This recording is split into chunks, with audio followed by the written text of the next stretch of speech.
le sport, les infos, la musique, l'actualité, le tout amusé et servi à chaud pour vous sur Radio Clédou.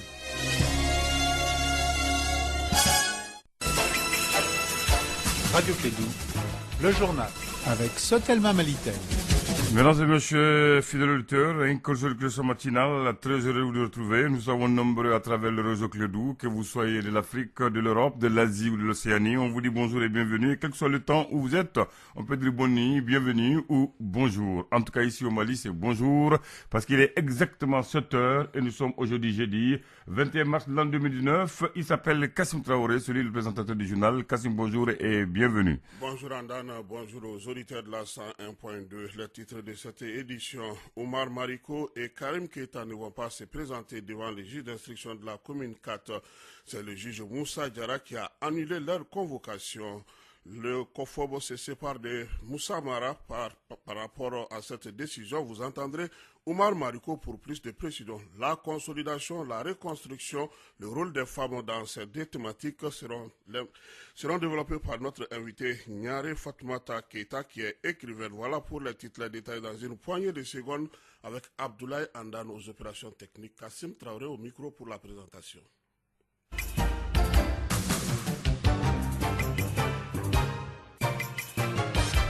Cérémonie d'ouverture hier de la première session ordinaire du Conseil du district de Bamako. Cette session permettra l'adoption du compte administratif de l'exercice 2018 et l'adoption du 2019.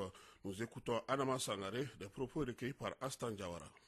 La cérémonie révèle pour nous un intérêt particulier en ce sens qu'elle nous offre l'occasion de passer en revue les différents sujets de préoccupation de nos populations. La présente allocution s'articule autour de 4 axes majeurs, à savoir l'examen et l'adoption du compte administratif de l'exercice 2018, la présentation des rapports d'activité des différents services de la municipalité, les comptes rendus des missions, l'examen et l'adoption du programme annuel d'activité des services de l'année 2019. En application des dispositions de l'article 287 de la loi 2017-51 du 2 octobre 2017 portant code des collectivités territoriales en République du Mali, le maire est l'ordonnateur du budget. À ce titre, il produit un compte administratif qui est soumis au vote du Conseil, ce en concordance avec le compte de gestion du comptable public. L'observation de cette disposition législative exige du Conseil du district de débattre et d'arrêter le compte administratif des exercices écoulés. Au-delà du caractère légal de cet exercice, l'analyse des comptes de 2018 est aussi un moment fort privilégié de communication sur la gestion des ressources financières de notre municipalité. Cette session intervient à une période marquée par 2 graves fléaux. Les incendies de marché, la fermeture de certains postes de perception, mettant à rude épreuve nos efforts en matière de mobilisation de recettes. La coalition des forces patriotiques a organisé un point de presse pour rappeler les objectifs centraux de sa mise en place, qui est toujours d'actualité. Son objectif est de rassembler les acteurs en lutte et elle invite les acteurs de la vie politique à sortir du pays du caniveau. Le secrétaire général, le président du parti Sadi, Omar Mariko, nous donne plus de précisions par rapport à leur décision concernant Moussa Mara. Les objectifs centraux de la mise sur place de la COFOL qui reste d'actualité aujourd'hui. Nous avons besoin de rassembler les secteurs en lutte, comme les syndicats, les gens de l'appel du 10 février, pour qu'ensemble nous nous mettons pour dégager une force alternative afin que tous ces malheurs que nous sommes en train de connaître puissent disparaître. Il faut qu'on ait un dénominateur commun. Il consiste à dire que nous devons oublier nos agendas personnels, d'une part, et dire que c'est le pouvoir qui est responsable de la situation. La COFOB invite les acteurs de la vie politique à sortir le pays du caniveau pour faire face aux vraies solutions, mais en sachant d'abord que le responsable de la situation actuelle, c'est le pouvoir. Nous disons à Moussa Mara, vraiment ça suffit. Il nous a rejoint dans la COFOB. Bon, apparemment, il ne s'accommode pas de notre façon de faire et il ne veut pas en discuter en ami et de façon respectueuse. Chaque fois, il fait des apparitions publiques dans la presse pour prendre le contre-pied de ce qu'on a dit et qu'il aille dans un autre cadre. Le nôtre ne peut plus le recevoir. Je vous remercie. Merci. Merci, Président. Reste dans le COFOB, Omar Mariko a donné les raisons. Dans le cadre de ces rencontres avec les sensibilités politiques et les couches sociales, une délégation du parti phare s'est rendue au siège de l'association des amis de la culture et de la langue Peul Tabutal Poulako. Écoutons respectivement Abdul Aziz Diallo, président du Tabutal, et Modibo Sidibé. C'est une rencontre très très importante qui a permis de passer en revue la situation générale globale du pays. Donc nous avons eu des échanges sur la situation au centre, sur la situation au nord, sur tous les aspects Vraiment, nous avons débattu, nous avons eu des tiens très très enrichissants. Nous avons bénéficié d'un exposé très riche du frère et nous également au niveau des capitales Koulabou, nous avons dit ce que nous pensions être utile et ce qui doit être fait pour permettre la sortie des crises du pays, du Mali, ramener la paix, ramener la concorde, ramener la collaboration et la bonne coexistence entre toute la communauté. En tout cas, nous sommes au niveau des capitales Koulabou très satisfaits, très contents de cette rencontre. Nous pensons qu'après cette rencontre, nous aurons la chance d'avoir d'autres rencontres. Permettez-moi d'abord de remercier le président du capital pour avoir accepté de nous rencontrer et pour nous avoir offert un espace et un moment d'échange extrêmement fructueux, comme il l'a dit, sur la situation du Mali, sur la nécessité pour le Mali aujourd'hui d'avoir un véritable projet de redressement du pays sur différents plans et qu'on puisse travailler le plus rapidement possible avec tous les Maliens de manière à ce qu'on puisse faire face aux problèmes immédiats, mais aussi amener à l'esprit que c'est une véritable démarche structurelle de sortie de crise qu'il faut conduire pour notre pays. Donc je pense, comme il l'a dit, nous allons continuer les discussions et les échanges, parce que nous essayons de faire comprendre à tout le monde, de partager. C'était là Modibo Sidibé, mais avant Abdul Aziz Diallo de Tabital. Affaire Birama Touré, le juge d'instruction Moussa Diarra a annulé la convocation de Karim Keita et Oumar Mariko. Raison évoquée, la publication de leur convocation sur les réseaux sociaux et leur statut de député. Les deux députés devraient être ce matin devant le même juge d'instruction au niveau de la commune 4 du district de Bamako. Ça veut dire que la procédure sera entachée et les poursuites ne vont plus se retrouver, ne vont plus continuer au niveau de cette juridiction. Une affaire à suivre. 23 morts, c'est le bilan définitif de l'attaque terroriste contre le poste de Djoura dans le secteur de Tenenkou, région de Mopti. Ce poste de Fama avait été attaqué à l'aube du dimanche 17 mars 2019.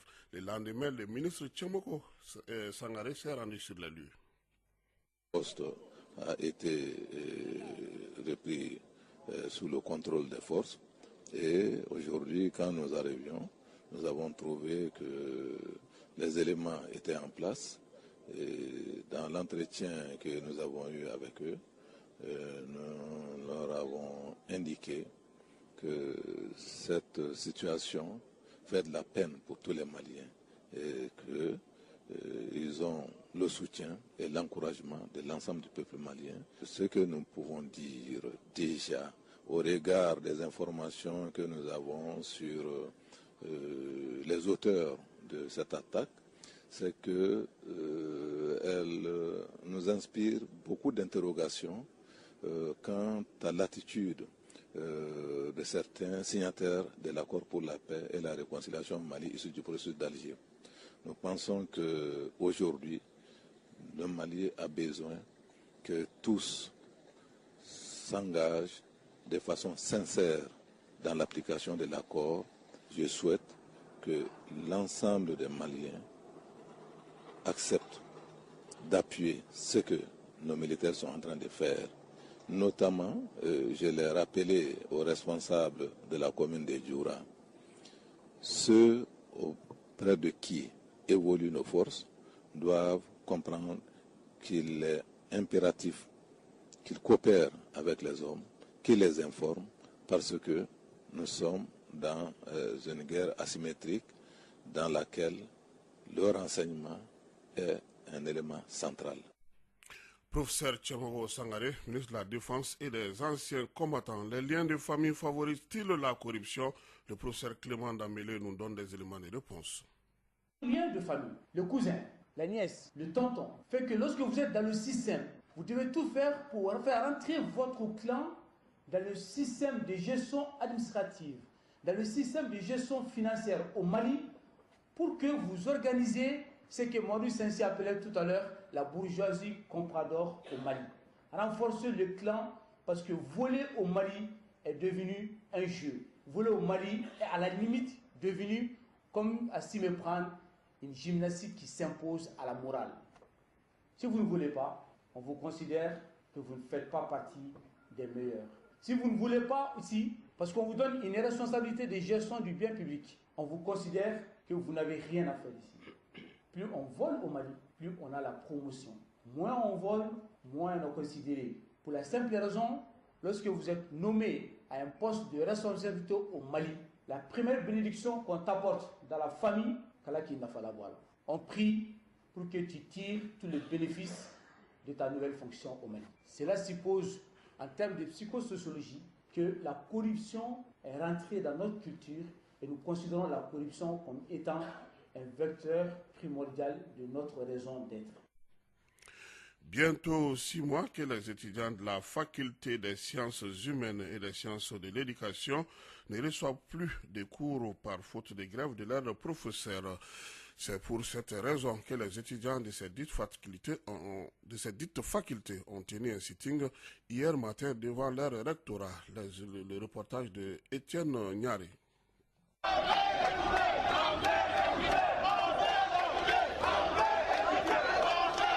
Ils étaient une centaine d'étudiants à se tenir devant le rectorat de l'Université des Lettres et des Sciences Humaines de Bamako pour réclamer les résultats du premier semestre. Mohamed Kone, secrétaire général du comité AEM de la Faculté des Sciences Humaines et des Sciences de l'Éducation. Les résultats sont retenus il y a de cela pratiquement 6 mois. Ça vaut 6 mois, je peux le dire. Parce que depuis le 5 novembre jusqu'à nos jours, nous sommes en train de revendiquer ces résultats-là et qui peinent vraiment à sortir. Nous devons commencer avec la nouvelle année scolaire universitaire. Jusqu'à présent, cela n'a pas été fait. Voilà, parce que les résultats sont jusqu'à présent retenus. Ce sont les enseignants qui ont décidé de retenir les notes. Et donc, sous prétexte de cela, certains également refusent de venir dispenser les cours. Nous demandons vraiment à l'administration et également aux enseignants de toutefois prioriser le dialogue et de faire tout possible pour rendre disponibles les résultats. L'AEM vraiment est engagé à aller jusqu'au bout. Nous ne voulons autre que la disponibilité de nos résultats et le démarrage vraiment des cours de l'année universitaire 2018 et 2019. Trop c'est trop, on veut étudier, on veut nos résultats. C'est des propos scandés par les étudiants victimes de rétention des notes. Nous sommes là aujourd'hui juste pour revendiquer nos droits. En un mot, il fait plus de 6 mois, un semestre complet. Nous sommes là à attendre nos notes. Les professeurs sont à la rétention de notes juste pour le non-paiement de leurs frais de surveillance. On est là pour demander au chef de département pour qu'il puisse nous livrer nos notes. Parce que ça fait plusieurs mois qu'on est à la maison. On n'étudie pas. Et ça, ce n'est pas ce que nous on veut. Nous, on veut étudier. On veut terminer. On veut quitter ces facultés pour pouvoir entamer d'autres choses. Le rectorat, chaque fois, il nous donne des rendez-vous. Ça n'arrive absolument à aucun gain de cause. On ne nous donne rien. Chaque fois, des fausses promesses. Aujourd'hui, on a décidé de faire un sitting pour montrer à l'opinion nationale et internationale qu'au niveau de la faculté des sciences humaines et sciences de l'éducation, que ça ne va pas. C'était là un reportage de Étienne Nyare au niveau des facultés et jusqu'à présent au niveau secondaire et primaire, rien ne bouge. Les enseignants, après avoir écouté le Premier ministre le week-end passé, ont fait des propositions et la balle est désormais dans le camp de l'État malien. Le rôle de la femme dans la construction et la consolidation de la paix, c'est ce qui a intéressé l'écrivaine Fatmata Nyare. Elle nous donne les raisons de l'implication des femmes dans ces deux thématiques. Madame, bonjour. Bonjour, comment ça va? Moi, c'est Nyare Fatmata Keita, je suis écrivaine. Le thème de ce matin portait sur quoi? Le thème de ce matin, c'était le rôle de la femme dans la construction et dans la consolidation de la paix. Alors, qu'est-ce que votre exposé a porté sur quoi? C'est articulé autour de quoi? Moi, mon exposé s'est articulé autour de la nécessité d'impliquer la femme dans le processus de construction déjà et de consolidation de la paix pour plusieurs raisons, parce que les femmes constituent plus de la moitié de l'humanité et ensuite parce que les femmes sont les premières victimes des crises. Elles sont celles qui voient leur mari, leur fils et leur père partir et elles sont obligées de s'occuper de ce petit monde pour le réorganiser. Elles doivent être prises en compte dans le processus de la paix parce qu'elles sont aussi des victimes du sens des violences faites aux femmes pendant les conflits. Donc, on doit les impliquer parce que la post-crise, qui est aussi le moment de reconstruction, est aussi favorable à reconstruire le monde sur de nouvelles bases, des bases qui peuvent intégrer la femme sur certains plans, du point de vue légal et législatif. Voilà. On a vu quand même les préoccupations de l'assistance. Ça parlait d'acculturation, de radicalisation. Radicalisme surtout des jeunes, et surtout la jeune fille. Oui. Aujourd'hui, on est dans un contexte de conflits partout et de tensions dans le monde. Et dans ce grand contexte, on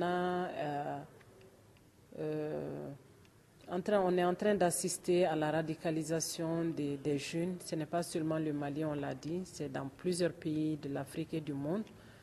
Et je pense que les politiques ont montré leurs limites et puisque ces politiques n'arrivent pas à répondre aux questions que pose la jeunesse et qui ont trait à l'épanouissement même de la jeunesse, et la jeunesse a tendance à se tourner vers le religieux pour aller chercher la réponse à ces questions, d'où la radicalisation. Alors, pour remédier à cette question de radicalisation, je pense qu'il est nécessaire d'occuper les jeunes, de créer de l'emploi pour les jeunes, de créer des activités pouvant les occuper, de leur permettre de bien s'éduquer, je l'ai dit, de bien s'instruire à travers l'école, parce que l'école que nous avons aujourd'hui n'est pas une école de qualité, c'est une école qui sous-éduque. Et quand on sous-éduque et qu'on met ce fruit sur le marché de l'emploi, on a généralement des cas qu'on appelle des cas de chômage, et que moi je n'appelle pas chômage parce qu'il y a chômage lorsqu'on est instruit et qu'on n'a pas un emploi. Et quand on n'est pas instruit, on ne peut pas prétendre à avoir un emploi. Et aujourd'hui, la concurrence, et même au niveau du Mali, nos entreprises sont en train d'aller vers le fruit des écoles d'autrui. Nous avons beaucoup de Togolais aujourd'hui dans notre éducation. Et c'est dû à quoi? C'est parce que ce que nous recherchons en termes de ressources humaines, nous ne les retrouvons pas dans ce que nous produisons dans nos écoles. Et donc, tout le système, le chemin de l'école doit être revu au Mali. Voilà. Merci beaucoup. C'était la Nyare Fatmata Keita, écrivaine, qui parlait du rôle de la femme dans la construction et la consolidation de la paix. C'est ce qui met un terme à cette session d'information sur la radio Clédou. J'espère qu'Abdel Andan va me poser la question par rapport aux invités ou à l'invité. Absolument. Les invités ou l'invité du débat politique, ça chauffe, ça bouillonne. Alors, c'est politique, c'est éducatif ou c'est social? On va faire un mélange ce soir. Un mélange, ça c'est un cocktail explosif. On va parler d'école. L'école malienne qui est malade, très malade. On va parler de l'armée. L'armée qui a des problèmes. Et tout cela se retrouve dans la corruption. Ah, la corruption, ça c'est sa gangrène, ça c'est un cancer. Et nous allons vous confirmer à partir de 9h le nom des invités. Très bien. Ouais. Merci beaucoup. Merci. Radio Clédou, le journal avec Sotelma Malitel.